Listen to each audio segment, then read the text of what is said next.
Assalamualaikum warahmatullahi wabarakatuh. Salam sejahtera, Om Swastiastu, Namo Buddhaya, salam kebajikan. Terima kasih atas kesempatan yang telah diberikan.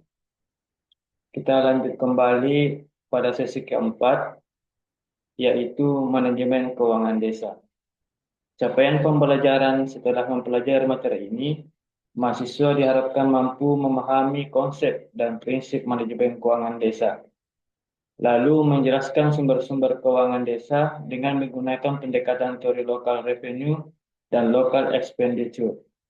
Kemudian menganalisis ketergantungan fiskal desa terhadap pemerintah supradesa.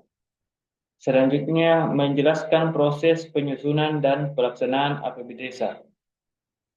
Konsep dasar manajemen keuangan desa adalah proses sistematis dalam merencanakan, melaksanakan, mengelola, melaporkan, dan mempertanggungjawabkan keuangan desa sesuai dengan prinsip tata kelola pemerintahan yang baik. Fungsi utama manajemen keuangan desa adalah memastikan penggunaan sumber daya keuangan yang efisien dan efektif, kemudian memberikan transparansi kepada masyarakat, lalu mendukung akuntabilitas pemerintahan desa. Adapun teori keuangan lokal penjelasan sumber keuangan desa, menurut teori local revenue penerimaan lokal, sumber-sumber keuangan desa yang pertama adalah local raised revenue pendapatan asli desa. Pendapatan ini bersumber dari potensi lokal desa yang dikelola secara mandiri. Bentuknya dapat berupa kekayaan desa seperti tanah bengkok, tanah kas desa, tanah ulayat. Adapun pendapatan usaha desa yaitu hasil usaha BUMDes, kemudian partisipasi masyarakat, swadaya tenaga kerja, dan gotong royong. Selain itu adalah penyewaan aset desa, seperti penyewaan gedung serbaguna, pasar desa. Contoh misalnya Desa Makmur Jaya memiliki tanah kas desa seluas 5 hektar yang disewakan ke pengusaha lokal untuk pertanian semangka dengan pendapatan 25 juta per tahun. Selanjutnya adalah transfer income, penerimaan dari pemerintah supradesa. Merupakan transfer dari pemerintah pusat yang biasa disebut dengan dana desa. Yang kedua adalah pemerintahan kabupaten kota, alokasi dana desa ADD bagi hasil pajak daerah dan retribusi daerah. Selanjutnya pemerintah provinsi, bantuan keuangan. Desa sangat bergantung pada transfer income. Ini karena PADes masih terbatas. Contoh misalnya Desa Sinar Harapan menerima dana desa 1,2 miliar dari APBN, kemudian juga memperoleh ADD 300 juta dari APBD kabupaten, kemudian bagi hasil pajak 50 juta dari pajak restoran dan hiburan misalnya. Yang ketiga, loan atau grant, pinjaman atau hibah bentuknya bisa berupa hibah dari pihak ketiga, baik itu dari LSM, CSR, perusahaan, universitas, atau donor asing. Kemudian pinjaman desa diikuti secara hukum masih dibatasi dan belum diimplementasikan secara luas. Sesuai regulasi saat ini, desa tidak diperbolehkan mengakses pinjaman publik secara langsung karena keterbatasan otoritas fiskal.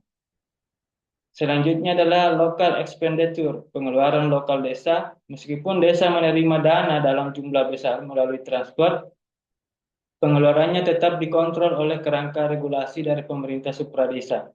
Desa memiliki kewenangan untuk merencanakan dan melaksanakan pembangunan, namun tidak memiliki otoritas fiskal penuh. Nah, permasalahannya desa tidak memiliki kewenangan memungut pajak sendiri, hanya boleh menarik retribusi tertentu yang belum dimiliki oleh daerah. Kemudian desa hanya melaksanakan tugas pembantuan dalam pemungutan PBB, tetapi tidak dapat menetapkan tarif atau target sendiri. Selanjutnya adalah ketergantungan fiskal terhadap dana transfer dari pusat dan daerah sangat tinggi. Menurut teori Wali Sumawati tahun 2018, desa menerima desentralisasi fiskal, tetapi tidak disertai dengan transfer otoritas fiskal sepenuhnya. Selanjutnya adalah penyusunan anggaran pendapatan dan belanja desa. APBD desa disusun sebagai dokumen perencanaan dan penganggaran tahunan desa. Penyusunan APBD desa mencakup yang pertama adalah perencanaan melalui musyawarah desa dan RKPDes. Yang kedua, penyusunan APBD desa oleh tim keuangan desa berdasarkan prioritas RKPDes. Kemudian yang ketiga, pengesahan melalui peraturan desa.